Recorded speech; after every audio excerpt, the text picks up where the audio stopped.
Welcome to Gitex TV 2010. I'm joined by Marvin Blough, Vice President of SonicWALL.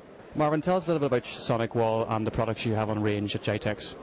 So SonicWALL is a provider of network security products, and at Gitex this week, the announcements that we're making at Gitex this week are around our next generation firewall. You know, we've been in the network security business for about 12 years now, but what we've done is continuously expanded more and more into the enterprise market.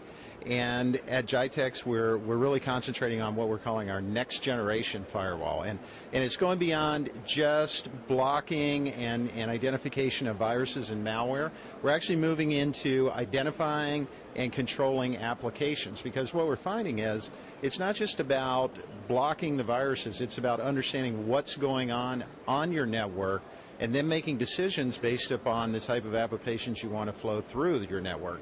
So various people, Gartner, ourselves, other companies are really embracing this next generation of firewall, which is much more about application intelligence and the control of applications. Okay. What trends do you see developing in your industry?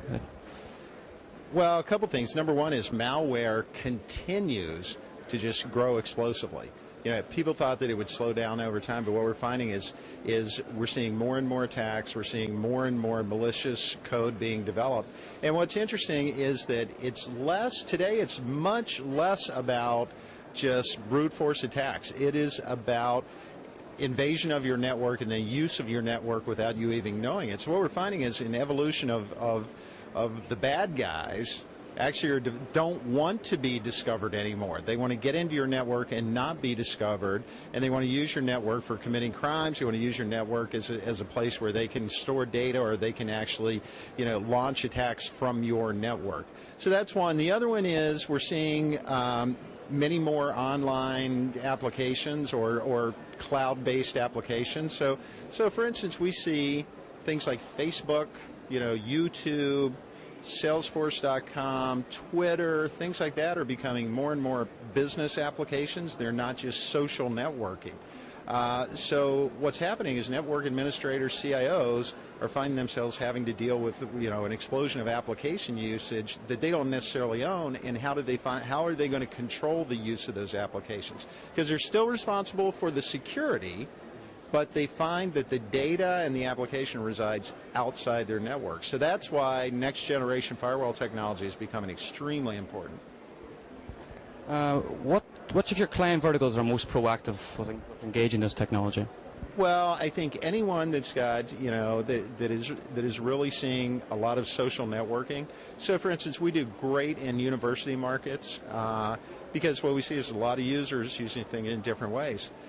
But we also see a lot going on in the energy sector and the financial services sectors, because those are two places that are growing a lot. And financial services is always going to be a place where they're going to have huge security concerns. So anytime they see data flowing in and out of their network, anytime they see new applications coming online, it's extremely important for them to be able to deal with that. So those are the ones we're really seeing the growth in, or the real application of this new technology. Do you think that these guys who are, as you say, they're almost stealth mode slipping in, are they one step ahead of you guys, or are you catching up? Well, that's, I think, for the history of the world, everyone's been trying to get ahead of the criminal, right? So right now it becomes how quickly can you react to what's happening. Now, what we're finding is because we have a worldwide network. See, the interesting thing about us being in business for so long, we've got an installed base of millions of users out there, and all of those firewalls and devices that we've sold over time actually ping home to get updates for new viruses and so forth. So we're constantly collecting data. So we can take that data, or we can take that information that's coming in, we can start putting together trends, we can see things that are happening, and we're trying to be very proactive about getting in front of the bad guys. But that's the age-old question, is like how you develop the perfect defense. And when someone comes up with that, the rest of us would probably have to watch out. We won't be a business, or maybe we'll be the ones to develop it. Well, let's hope no one actually discovers that anytime soon. What challenges need to be overcome in this particular region? You know, this region, I think, to us represents huge opportunity. Not just, you get the Gulf Coast, but also we feel like Africa is a great opportunity for us. The India market's a great opportunity for us, and the Near East market is a great opportunity for us. The things we need to overcome are just the fact of like how quickly can you establish your presence, right? Because it's a little different than expanding yourself in Europe or in North America, because here you've got so many different countries, so many different ways of doing business in those different countries that you just have to take that into account when you do it. We rely a lot on distribution partners. We've got a large relationship with Westcon, we've got a big relationship with Reddington, and we look to them to help us enter this market and help go on. The other thing, we're doing a lot of things locally with universities, we're doing a lot of things locally with some of the organizations that help. I think the free zone concept here has been magnificent for us. I think Dubai has been a great host for people that want to start doing business in the Middle East, and we just need to, at this point, continue to expand on the presence that we've got here. And finally, what best practices would you recommend for all those people out there, those business people? What would be the best practices you would recommend? Oh, they should not compete with me. What?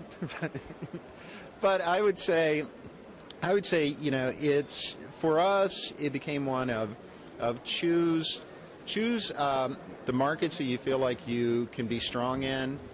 Go there, establish a good business, establish yourself as part of like the community there, the user community, the technology community, and then grow till you've got critical mass in one market.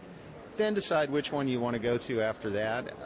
The people that come and try to go do business everywhere at once are never successful. You can't develop the relationships that you have to have, and that's what's extremely important about this market. It's all about relationships. It's about establishing local relationships. It's all about establishing the local relationships and building your business around those local relationships.